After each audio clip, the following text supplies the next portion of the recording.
What is going on, guys? Steve here with Geek Boulevard, and I'm back with another movie review of the week.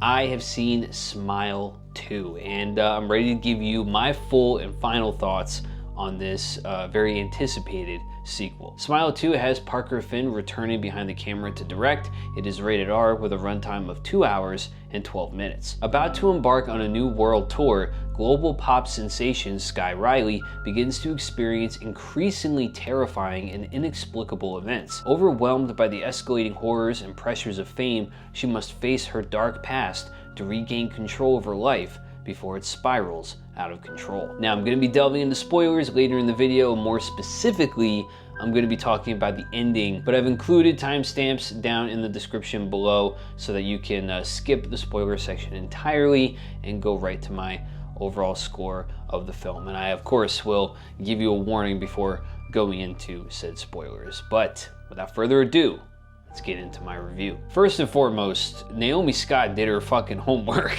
for the role of fictional pop star Sky Riley. She just really immersed herself into this damaged young pop star who has dealt with a pretty traumatic event in her life. She painted an intense and really horrifying picture of the pressures of fame and how that can make one spiral out of control, you know, if they don't have the coping mechanisms in place to manage that kind of pressure. And throughout the course of the film, her mind just slowly starts to snap due to this being, this entity that is slowly infecting her and making her go absolutely batshit crazy and make her even more destructive. Naomi Scott brought her A game to play this character. She sung songs in the studio for this film and did the choreography as well to really sell what a young female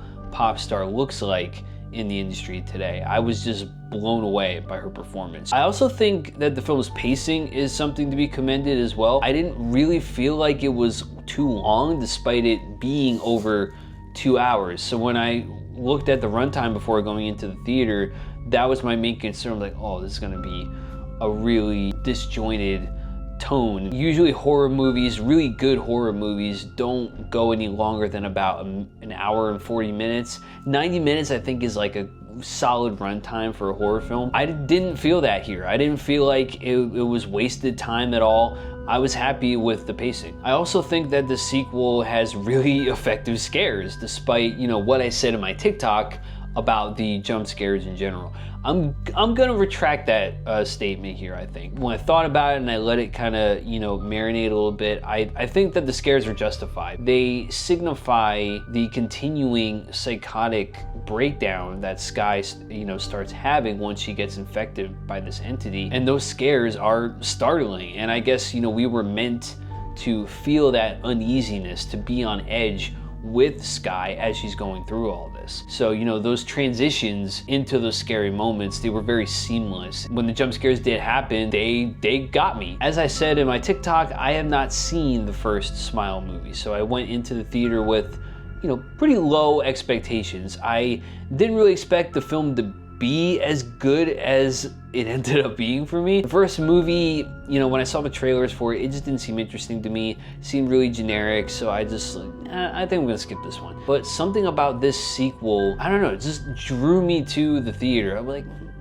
I don't know, I'm kind of interested in this. Because my expectations were so low, I just enjoyed this film immensely for what it was. Now, this is gonna be considered a negative for people. I, for one, didn't mind it at all, but I'm gonna objectively say that this would be a negative for the film. The movie would definitely be considered derivative by, you know, most standards. Other horror films have done this type of plot where someone is cursed by something and they have to try to pass it on to someone else so that they don't die. It Follows did it. Talk to Me has a plot kind of similar to that, but it's more of a cursed object that people, fuck around with as it goes from person to person. It's similar to those types of movies, as well as it pretty much being the exact same plot from the first Smile movie, just with a different cast and a different setting and with a better budget. So if you saw the first Smile movie and you didn't really like how that film turned out for you, there's probably not much for you here to enjoy, so I don't recommend that you go see it. Okay, from this point on, I'm gonna be talking about spoilers and talking about a specific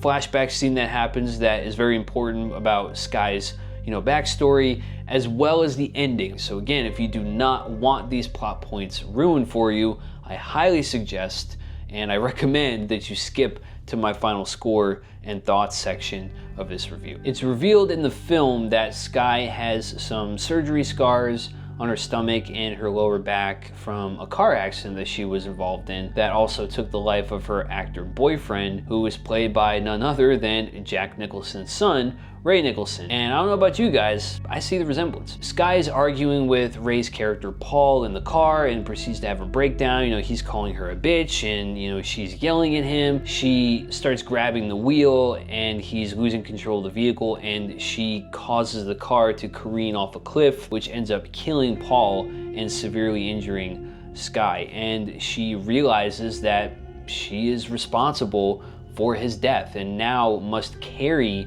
that traumatic event, that weight, not only in her head, but on her body as a permanent reminder that she destroys everything she touches. So she decides to ruin herself more by just filling herself with drugs and alcohol and just becoming a very unhinged person. And I thought that the film's depiction of this, as well as just trauma in general, because that's what this entity feeds off of, it was really well done in my opinion, as trauma is different for every person and they deal with that in their own way. Everyone has a different way of dealing with trauma. Sometimes it's productive and helps them grow, and sometimes it's the opposite. And unfortunately, Sky chooses the latter as a way of punishing herself for her actions. Now, through all of the craziness and the scary moments of this thing just burrowing into her mind, she eventually appears on stage in front of a huge crowd of people who have come to see her perform on her tour. Due to this entity's hallucinations, it's just like one mindfuck after another, and she's just broken mentally beyond repair. She succumbs to this entity thinking that,